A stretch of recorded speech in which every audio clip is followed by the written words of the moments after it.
चाची मुझे घूर घूर कर देखा करती थी। एक दिन शाम को मैं उनके घर गया तो चाची घर पर अकेली थी। मुझे मौका मिल गया।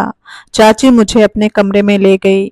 हम 1 घंटे तक लगातार। मेरा नाम संतोष है। मैं उत्तर प्रदेश का रहने वाला हूँ। आज मैं आपको अपनी जिंदगी में एक सच्ची घटना के बारे में बताने जा रहा हूँ। ये बात उन दिनों की है जब मैं कॉलेज के 2nd ईयर में था। मेरे पड़ोस में चाची रहती थी। चाची विधवा थी। उनके पति की मौत एक कार एक्सीडेंट में हो गई थी। उनकी एक बेटी नेहा और एक बेटा था। उनका बेटा दिल्ली में काम करता था। चाची और उनकी बेटी अकेले ही रहते थे। वह मुझे अक्सर शाम को घर पर नेहा को पढ़ाने के लिए बुला लेती थी। नेहा 10वीं क्लास में थी और वह बहुत ही खूबसूरत थी।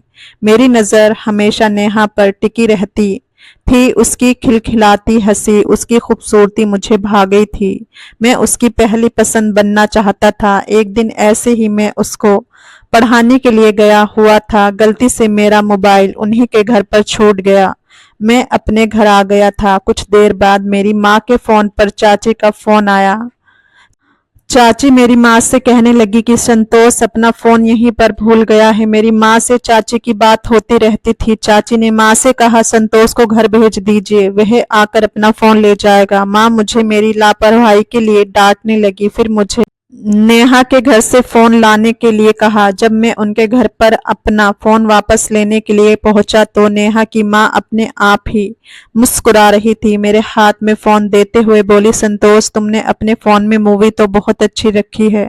मेरे फोन में बहुत सारी फिल्में थी, लेकिन चाची कौन सी फिल्म की बात कर रही थी ये मुझे पता नहीं चल रहा था। फिर इस बात को सुनिश्चित करने के लिए मैं अनजान बनकर उनसे पूछा, चाची आप कौन सी मूवी की बात कर रही हो? मेरे फोन में तो बहुत सारी मूवी है। वह मुस्कुराकर बोली, वो वाली।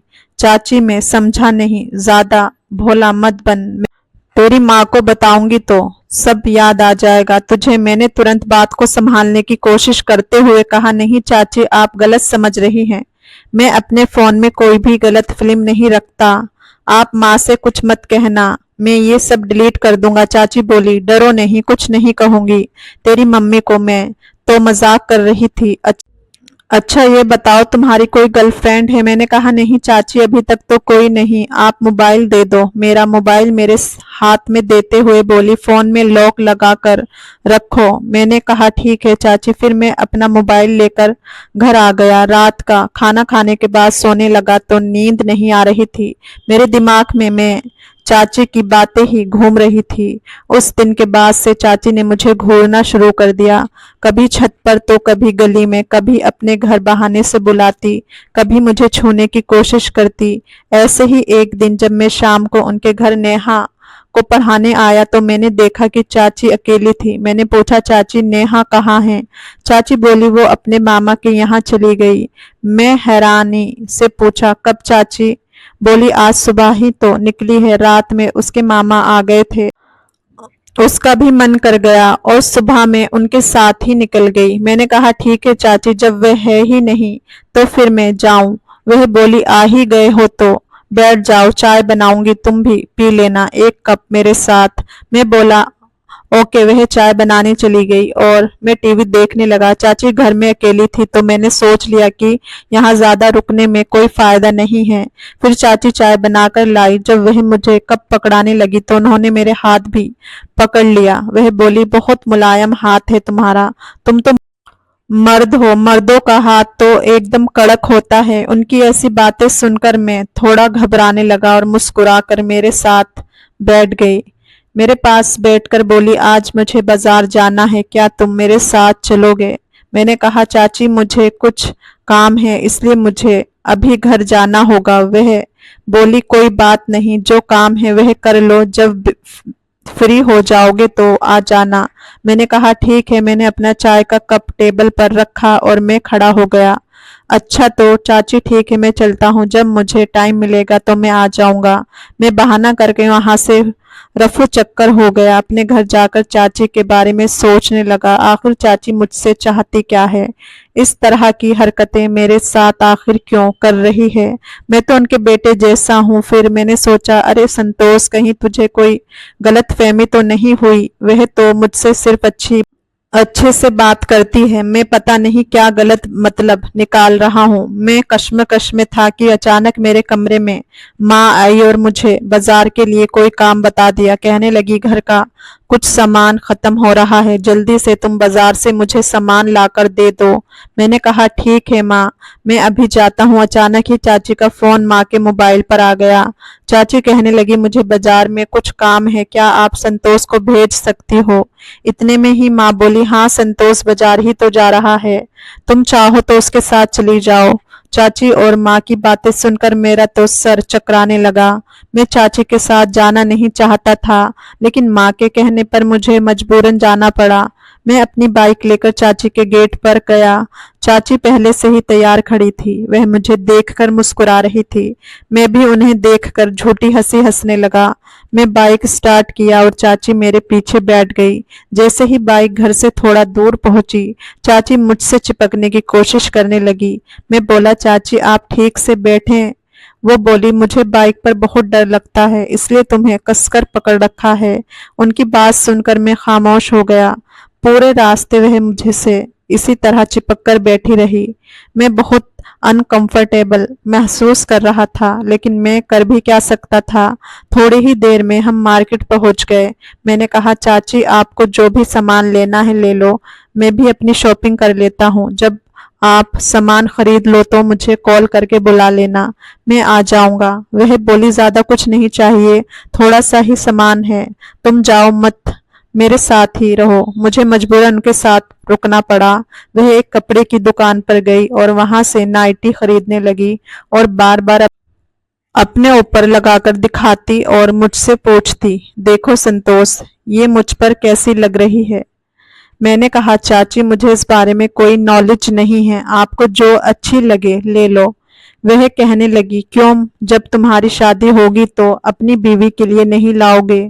मैं उनकी बातों को सुनकर खामोश हो गया। फिर उन्होंने रेड कलर की नाइटी पसंद की और उसे खरीद ली। मैंने कहा, चाची चाचा तो अब नहीं रहे, फिर आप ये पहनकर किसको दिखाओगी? वह बोली, चाचा नहीं है तो क्या हुआ, मेरा क्या दिल नहीं है? मैं उनकी ये बात सुनकर थोड़ा मायूस हो गया और अपने आप को कोसने लगा। थोड़ी ही देर में मैंने अपने घर का सामान भी खरीदा और मैं चाची को लेकर घर आ गया। शाम शाम हो चुकी थी। माँ ने शाम का खाना भी तैयार कर लिया था। मैं खाना खाया और अपने कमरे में चला गया। अचानक चाची का फोन आया और वह बोली, संतोष क्या तुम घर आ सकते हो? मैंने बहाना बनाया, चाची मैं अभी खाना नहीं खाया हूँ और मैं अभी बहुत थका हुआ हूँ, मुझे बहुत नींद आ रही है, अगर कोई जरूरी काम नहीं है तो मैं कल आ जाऊंगा। वह बोली, कोई बात नहीं, तुम थक गए हो, आराम कर लो, कल आ जाना। मैं लेटते हुए चाची की बेटी नेहा के बारे में सोचने लगा। वह मुझे बहुत पसंद थी, शायद मैं उससे प्यार करने लगा था। मैं अपने मन ही मन में सोचने लगा कि नेहा जब अपने मामा के घर से आएगी तो मैं उससे सब कुछ बता दूंगा कि मैं उसे कितना प्यार करता हूँ। पता नहीं उसका जवाब क्या होगा। ये सोचते सोचते मुझे नींद आ गई और मैं सो गया। सुबह जब मैं उठा तो मैं अपने मोबाइल में चाची का गुड मॉर्निंग वाला मैसेज देखा। मैसेज पढ़ते ही मैंने अपना मोबाइल स्विच ऑफ कर दिया, कहीं चाची मुझे बहाने से अपने घर ना बुला ले। मैं चाची से बहुत ज्यादा कतराने लगा था। मैं अपने बिस्तर से उठकर बाथरूम में नहाने चला गया। नहाने के बाद मैं तैयार होकर दोस्तों से मिलने का प्लान करने लगा। जैसे ही अपने दोस्त को फोन करने के लिए मोबाइल ऑन किया, चाची का 10 से 12 मिस कॉल था। मैं जल्दी से अपने दोस्त को फोन किया और फिर से दोबारा फोन ऑफ करके अपनी जेब में डाल दिया। मैं अपने दोस्त के साथ सिनेमा हॉल फिल्म देखने चला गया।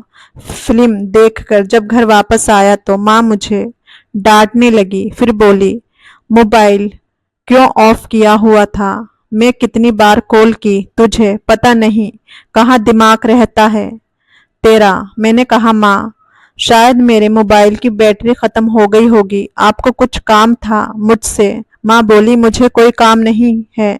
नेहा की माँ, तुम्हारी चाची तुम्हें बुला रही है।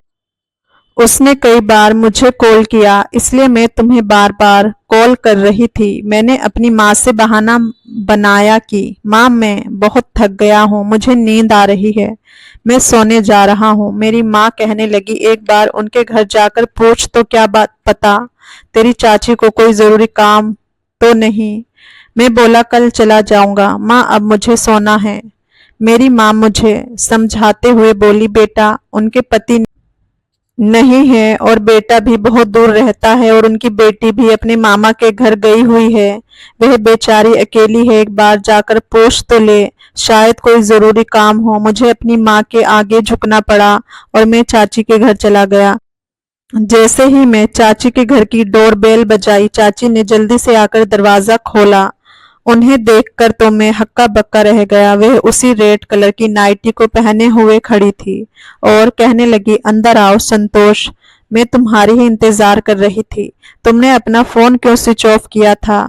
मैं बोला, चाची मेरे मोबाइल की बैटरी खत्म हो गई थी। उन्होंने मुझे बैठने को कहा और मैं सोफे पर बैठते हुए बोला, चाची आपको कोई जरूरी काम था मुझसे? वह बोली, नहीं मुझे तो कोई काम नहीं है, बस मैं थोड़ी बोर हो रही थी इसलिए तुम्हें बुला रही थी। मैं बोला, अगर आप बोर हो रही थी तो मेरी माँ को बुला लेती, मेरा क्या काम आपके पास? वह बोली, क्या तुम मेरे साथ एक कप चाय नहीं पी सकते?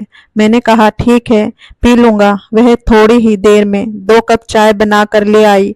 मैं चाय का कप उठाकर धीरे धीरे अपनी चाय खत्म की। चाय पीने के बाद मुझे अजीब सा नशा होने लगा और मैं गहरी नींद में चला गया। कुछ देर बाद जब मैं नींद से जागा तो चाची बाथरूम से नहाकर निकल रही थी। मुझे बहुत अजीब सा महसूस हो रहा था और मेरा पूरा बदन टूट रहा था। मैं बोला, चाची मैं कब से सोया हुआ हूँ। उन्होंने कहा, तुम्हें 3 घंटे हो गए। मैं बोला, तो फिर आपने मुझे उठाया क्यों नहीं? वह कहने लगी, तुम सोते हुए बहुत अच्छे लगते हो, इसलिए मैंने जगाना ठीक नहीं समझा। चाची मेरे पास आकर बैठ गई और मेरा हाथ पकड़कर बोली कि संतोष तुम मुझे बहुत पसंद हो। मैं उनका हाथ झटक दिया और उठकर खड़ा हो गया। मैं गुस्से में उनसे बोला, चाची आप ये सब क्या बकवास कर रही हो? वह बोली, बकवास नहीं है, मैं सच में तुम्हें बहुत पसंद करती हूँ। मैंने कहा, चाची आप हद से ज्यादा बढ़ रही हैं। आप मेरी माँ के समान हैं, आप ऐसा सोच भी कैसे सकती हैं? इतना कहकर मैं गुस्से से अपने घर वापस आ गया और अपने कमरे में जाकर लेट गया। मेरा पूरा बदन दुख रहा था, मैं समझ नहीं पा रहा था आखिर मेरे साथ हुआ क्या। मेरी माँ कमरे में आई और मुझसे कहने लगी, इतनी देर क्यों लगाई तूने? मैं कब से तेरा इंतजार कर रही थी। पहले तो चाची के घर जाने का नाम नहीं ले रहा था और जब गया तो वहीं बस गया। चल जल्दी से खाना खा ले। मैंने माँ से कहा, माँ मुझे भूख नहीं है। मेरी भूख और प्यास सब उड़ चुकी थी। मैं बिना खाना खाए ही रात को सो गया। सुबह को जब मैं उठा तो मोबाइल में चाची का मैसेज आया हुआ था। उस मैसेज को देखकर जी तो चाह रहा था कि अपने फोन को ही तोड़ दूं। अचानक माँ की आवाज आई, कहा, चल जल्दी नाश्ता कर ले, तूने रात को भी कुछ नहीं खाया। मैंने कहा, माँ मुझे भूख नहीं है, जब भूख लगेगी तो खा लूंगा। इतना कहकर मेरी माँ वापस चली गई। चाची ने मेरे फोन पर एक फोटो भेजा जिसमें मैं और चाची थे। फिर उन्होंने फोन किया और कहने लगी, अगर 10 मिनट में तुम मेरे घर नहीं आए तो ये फोटो मैं तुम्हारी माँ को भेज दूंगी। मैं बुरी तरह कांपने लगा। मुझे मजबूरन चाची के घर जाना पड़ा। मैं चाची से कहा, चाची आपने कल मुझे क्या खिलाया था चाय में मिलाकर? वह कहने लगी, कुछ भी तो नहीं। मैंने कहा, तो फिर ये फोटो आपने कब ली थी? वह हंसने लगी और कहने लगी, जैसा मैं कहूंगी अब तुम वैसा ही करोगे। अगर मेरी बात नहीं मानी तो मैं ये फोटो तुम्हारी माँ को दिखा दूंगी। मैं बोला, चाची आप मुझे ब्लैकमेल कर रही हो। वह बोली, तुम्हें जो समझना है समझो, तुम तो मेरी फीलिंग को समझ नहीं रहे थे, लेकिन अब तुम वही करोगे जो मैं कहूंगी। मैंने कहा, कभी नहीं, आपको जो करना है वह करो, मैं तुम्हारी बात नहीं मानूंगा। मैं तुम्हारी हरकत के बारे में तुम्हारी बेटी नेहा को बताऊंगा। इतना कहकर मैं अपने घर आ गया। अगले दिन नेहा भी अपने मामा के घर से आ गई थी। मैंने सब कुछ नेहा को सच सच बताने का फैसला कर लिया। मैं जानता था कि अगर उसने मेरी बात पर यकीन नहीं किया तो वह मुझसे जिंदगी भर नफरत करेगी, लेकिन मैं नेहा से बहुत प्यार करता था और मैं उसे उसकी माँ का असली चेहरा दिखाना चाहता था।